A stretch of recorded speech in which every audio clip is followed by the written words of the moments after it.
Olá, como ainda estamos no mês da mulher, hoje nós vamos falar um pouco sobre as lutas, em especial da mulher negra aqui em Mato Grosso. A nossa convidada é a professora, escritora, socióloga Silviane Ramos, uma mulher fantástica que trabalha aí no Fórum das Mulheres Negras. Silviane, muito obrigada por ter aceito o nosso convite. A gente sabe que você tem uma história de pesquisa, de conquistas também muito grandes na sua vida, não só pessoal, mas profissional, né? Obrigada por estar conosco aqui. Eu que agradeço, Lindsay, o convite. É sempre bom falar das mulheres negras, das suas conquistas, mas também das suas lutas para que essas conquistas sejam mantidas e os seus direitos sejam garantidos. Bom, vamos iniciar com o fórum, porque vocês estão aí num processo, a gente estava conversando um pouquinho antes, né, gente? Num processo de formalizar esse fórum para conseguir, inclusive, atuar nas políticas públicas, né? Como é que é essa questão, Silviane? Então, o Fórum Estadual de Mulheres Negras, né? Ele já existe há 4 anos e nós temos feito em forma de coletivo, né, de mulheres negras, atuações formativas, discutindo em conselhos estaduais, municipais. E nós, depois de um tempo maturando, vimos que nós precisávamos então constituir pessoa jurídica para que a gente efetivamente conseguisse alcançar projetos e pontas que o poder público, infelizmente, por conta dessa morosidade, né, acaba fazendo muito en passant e às vezes silenciando uma importante pauta política que é a mulher negra na sociedade. Que ações você já desenvolve no fórum? Várias ações formativas, né, várias rodas de conversas no estado, porque é um fórum estadual, é importante salientar. Mas eu vou destacar 2 trabalhos. O trabalho da professora Evanilda, lá em Várzea Grande, que ela trabalha com a questão das mulheres negras que sofrem violência doméstica.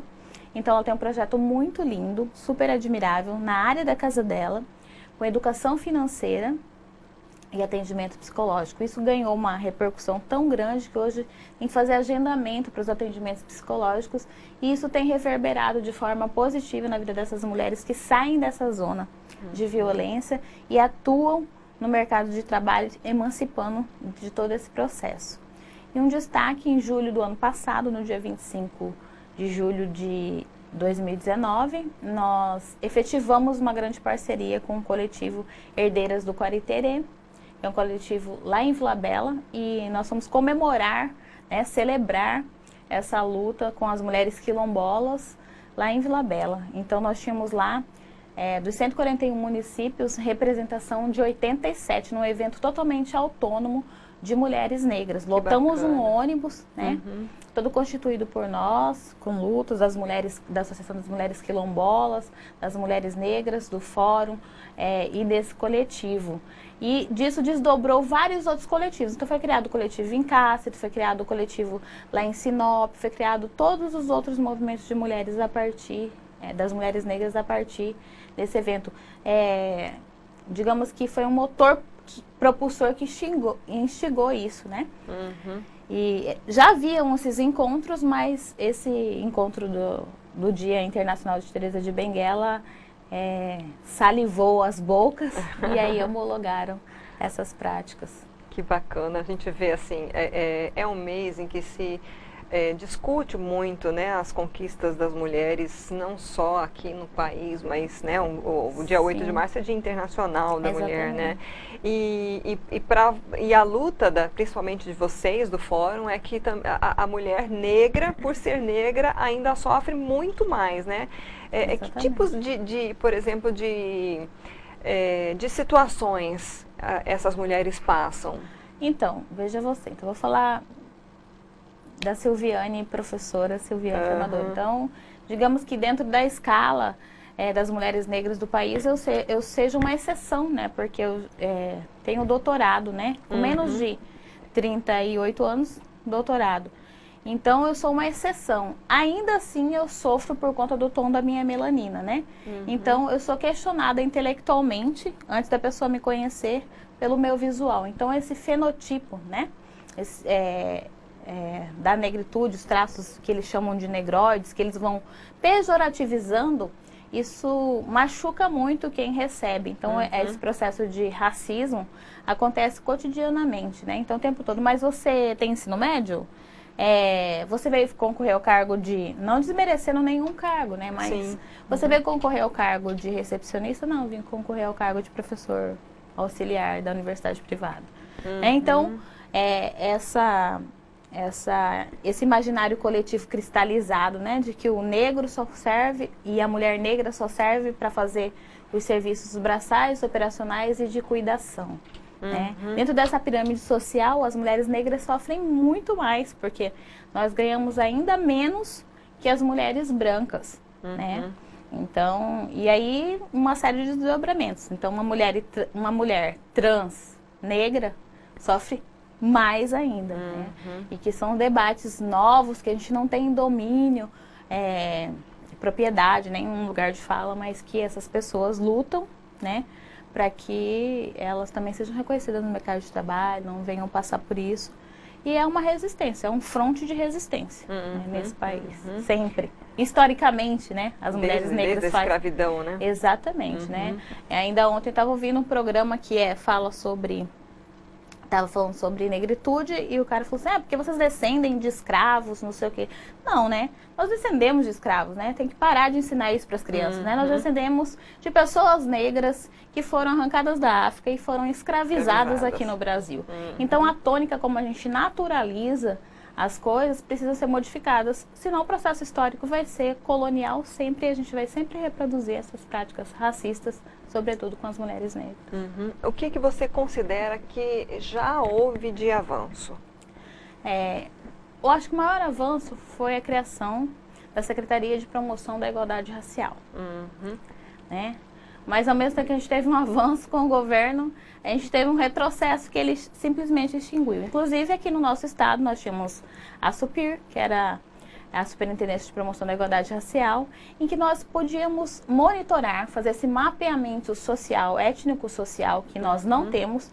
É importante dizer, né, que nós temos uma dificuldade sempre de produzir os nossos próprios indicadores, tendo excelentes profissionais aí, dentro do hall de servidores públicos, né? Então você não precisa contratar nenhuma consultoria homérica da ONU, da Unicef, você só precisa delas para ratificar, porque nós temos servidores públicos competentes para fazer esse mapeamento social, né? E nós temos visto que as mulheres negras têm ocupado cada vez mais o acesso do ensino superior e não tem política de permanência, né? Porque o que é esse acesso? Acesso, permanência e sucesso. Muitas têm que desistir porque tem sempre a questão do filho, do mercado de trabalho, a fome que aperta. Porque quando você é você, né, Lid? Você é mãe. A gente, quando sente fome, a gente segura, mas quando a gente vê um filho né? sentindo fome, são outras questões. E a grande maioria das mulheres negras tem mais de 3, 4 filhos, né? São sempre arrimo de família, porque foram abandonadas em sua maioria por seus companheiros, né? São mães-vós e foi um retrocesso gigante, né? Diante do tamanho, da imensidão do avanço das políticas públicas, porque a Secretaria de Promoção da Igualdade Racial criou um sistema que chama SINAPIR, para sistematizar todas essas políticas, né? Considerando as diferenças dentro dessas igualdades. E aí quando a gente abre um órgão e fecha, né, com 4 anos de propositura, o que a gente começa a colher começa a ser uma colheita não tão boa assim, né? Falando mais analogicamente do nosso estado, que é produtor de grãos. Então a gente precisa ter grãos que realmente consigam se replicar nesse sentido. E foi um retrocesso gigante fechar a superintendência e reduzir o poderio, né, do Ministério da Promoção da Igualdade Racial à secretaria. A gente, volta e meia, ouve os debates em relação às cotas raciais das universidades públicas, né? E tentativas de burlar, né, por parte, às vezes, de alguns candidatos. Você é a favor dessas cotas, Silviane? Bom, eu preciso falar assim antes. Para mim, cota é um assunto que academicamente já foi superado, mas a gente precisa discutir, principalmente que a mídia, esse veículo, né, faz a divulgação. Eu gostaria de falar para o telespectador e para as pessoas que o que é cota, né, historicamente. Né? Eu nunca, estava até comentando com isso, eu estava olhando para ela, agora eu vou olhar para vocês assim bem no coração. Toda vez que eu estou dando aula na na faculdade, eu pergunto, quem aqui é contra a cota? Um monte de gente levanta a mão. Mas o que é cota? Cota é uma política de afirmação. Existem vários tipos de cota no país, desde que a gente oficializou a história desse país, né? Então, a cota do gado, que era só filho de fazendeiro que fazia curso de agrimensura, que fazia veterinária, que fazia, então já existia, né? A questão de cota na República Café com Leite, né? As cotas dos mineiros, as cotas dos paulistas. Isso são cotas. Então, nós fazemos, então, políticas de afirmação, políticas de ações afirmativas, que é uma reparação histórica. Acabei de falar que os negros foram escravizados, né? Foram arrancados de África, diasporicamente, arrancados de África e escravizados aqui no nosso país. E, então, nós temos uma dívida. Então, eu sou totalmente a favor das cotas, apesar de nunca ter usado, não significa que por eu ser exceção, essa exceção chegue a todos, né? A política pública tem que chegar a todos. Eu tive oportunidades, cavei oportunidades, mas isso também não deixou com que eu não sofresse processos de racismo e discriminação, né? E eu estudava um colégio religioso, né? Então, havia uma naturalização e uma coisificação da cor o tempo todo, né? Eu sou a favor das políticas de ações afirmativas que codificam para aluno de escola pública, que codificam para aluno indígena, que codificam para alunos negros, que codificam para a população LGBT. Então, a cota, ela precisa ser discutida, a mídia precisa trabalhar isso, não de uma forma pejorativa, porque a gente está sempre falando de cota pela cota, e não é assim. Ela tem um contexto histórico, ela tem um tempo, né? Então, na Unemate, por exemplo, o tempo era de 15 anos, de 10 anos. Aí eles viram que estava tendo efeito, mas que precisava de mais 5 anos, pelo menos, para atingir. Então, quando completar 15 anos, aí vai acabar, porque o acesso foi equilibrado. Então, há um estudo e há comprovações científicas de que isso tem efeito. Se não houvesse tanta discriminação e preconceito e desigualdades, não teria necessidade. Exatamente, né? Então, exatamente. Se não tivessem escravizados as pessoas que vieram de África, não tinha acontecido. Veja você lá na Pedra do Sal, no Rio de Janeiro, né? É a pequena África que as pessoas falam ali no entorno. Eles tiveram que ocupar os morros, porque a questão da propriedade foi fazendo um cercamento, e quem que tinha propriedade? Os homens brancos, né? E essa população negra foi ficando sempre à margem. Então, quem está à margem tem que ser incluso. E quando eu faço essa inclusão, eu estou praticando um processo de ação afirmativa, que é uma política necessária ao contexto do Brasil. Bom, Silviane, para a gente encerrar, eu queria que você falou, né, que você é uma exceção, você tem doutorado, e por isso também você é um exemplo, né? A sua história, a sua luta. Eu queria que você contasse um pouquinho essa trajetória pessoal sua, né, de estudo, de luta por você encontrar o seu espaço na educação, a escolha por ser professora, né? Porque às vezes a pessoa fala assim, então se ela tem estudo, ela poderia ter escolhido qualquer outra profissão que dê mais dinheiro, digamos que o professor, infelizmente, no nosso país não é valorizado, né? Então, assim, e ao final, o que você diria para as mulheres que estão nos assistindo, em especial as mulheres negras, que às vezes estão sem esperança de conseguir uma mudança de vida, de conquistar, às vezes, um espaço ou de estudar, né? O que você diria? Então, vamos lá. Eu sou... A minha família materna, descendente de Teresa de Benguela, lá de Vila Bela da Santíssima Trindade. Então, eu sempre fui criada com uma forte influência feminina, gigante, assim, que eu falava, sempre questionava, mas por que tem que ser assim? Onde que está escrito, né? Desde muito criança. Então, quando eu saí lá do interior e vim estudar, eu vim para Cuiabá, eu tinha 13 anos, né? Sofrendo essa ruptura, imagina, né? Da mãe, longe da família, e vim enfrentar a selva de pedra. Estudar na antiga escola técnica, né? A VTF. E acabei ganhando uma bolsa, fazendo um seletivo, ganhando uma bolsa para estudar no Master. Eu fui aluna bolsista, paguei quando não deu, quando essa bolsa foi extinta, trabalhei para poder pagar. E passei no CFO. E acabei desistindo do CFO e fui fazendo o curso de História. Eu poderia ter escolhido qualquer outro curso, que no meu tempo lá, CFO e Medicina eram os mais concorridos, Top, né?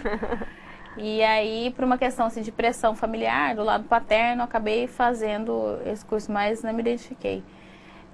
Eu sempre falo, se você tem capacidade, é ótimo. Se você tem um sonho fundamental, você tem que fazer aquilo que vai te dar felicidade. Eu me realizei fazendo um curso de História, do que eu queria, e na verdade eu queria Sociologia, não tinha. Então, o que mais se aproximava à época era o curso de História. Me encontrei no curso de História.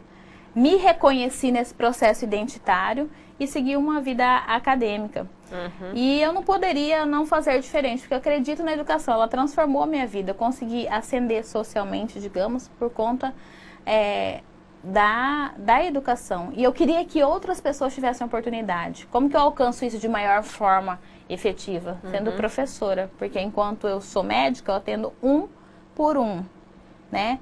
Mas eu tenho de 30 a 40 numa sala que eu posso chegar no coração de um, efetivamente, e multiplicar em efeito dominó positivo. Então, assim, eu sou apaixonada. Eu lembro que você perguntou como que eu queria ser apresentada.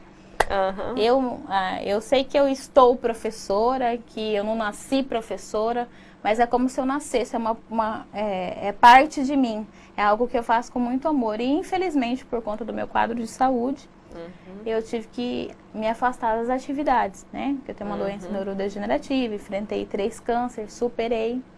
E eu quero falar para essa mulher negra que está em casa, que fica pensando o que ela vai fazer, como que ela vai colocar esse feijão, que mistura que ela vai ter. Que mais que o feijão e o arroz no prato, a mistura seja o sonho. Porque o sonho, ele instiga, né? Ele vira o seu motor propulsor. E olhe para as referências que você tem, a sua mãe, que te deu a vida, a sua avó, essa continuidade que você quer fazer, que quer fazer diferente, né? É difícil? Tá difícil, mas não é impossível. E fé, né?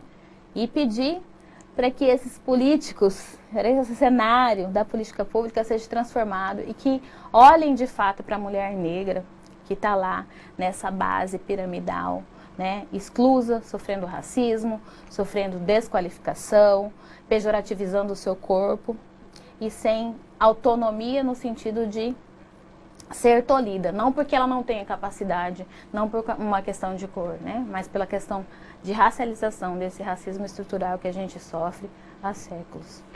Silviane, que lindo, obrigada mesmo por você ter estado aqui, por trazer essa mensagem, né, de esperança, de incentivo para as mulheres. Espero que a gente possa deixar aí uma sementinha no coração de cada uma delas. Eu que agradeço, gratidão, Lícia, querida. Um abraço, feliz Dia das Mulheres, todos os dias que são os nossos dias, né? Nós temos um dia para celebrar a luta de todos os dias, que é lutar para sobreviver. É isso aí, obrigada. Beijo.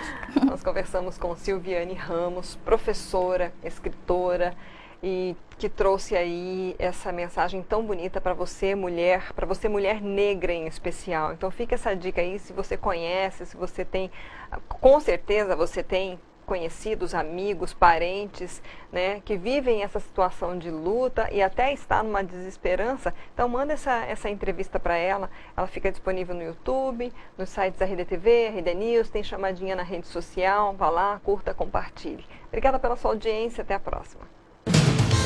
Muito legal.